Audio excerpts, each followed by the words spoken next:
Khalid Saeed Bhattu and Iram Tareen Khoro in Dawn's Business and Finance Weekly delve into the challenges facing Pakistan's agricultural sector. They highlight that the sector is dealing with excessive land fragmentation due to inheritance laws, which divide land among family members over generations. The issue is worsened by the expansion of housing developments, which encroach on agricultural land. Over the past 2 decades, Pakistan's cultivatable land has stayed around 22 to 23 million hectares, but the average farm size has shrunk significantly, from 5.3 hectares in 1971 to just 2.6 hectares in 2010. The average size can be misleading, as 90% of farms are actually less than 5 hectares, with 67% of them even smaller, under 2 hectares. This shrinking size limits farmers' access to resources and services, making the sector dominated by small, low-productivity farms with limited market reach. To address this, some countries have enacted laws to prevent land fragmentation, ensuring farms remain economically viable. In India, for example, laws like the Maharashtra Prevention of Fragmentation and Consolidation of Holding Act set minimum farming size. Other countries have also organized subsistence and small farmers into collectives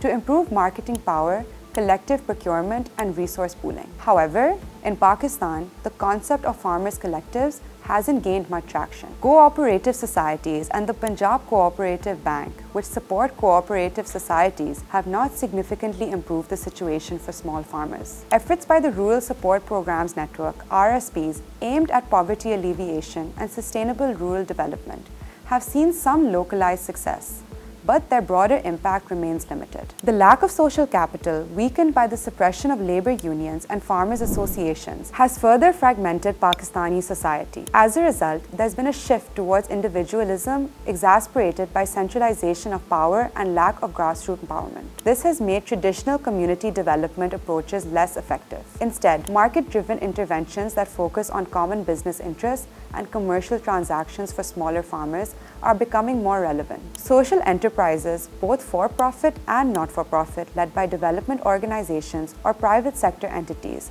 are now seen as potential drivers for enhancing farm productivity and farmers' income. Examples include Agricultural Processing Company Limited's work with rice farmers, National Foods Limited's contract farming for the chili value chain, and the PepsiCo's buyback contracts with potato farmers. These models, if evaluated and adapted properly, could serve as blueprints for other crops, driving economic upliftment for farmers.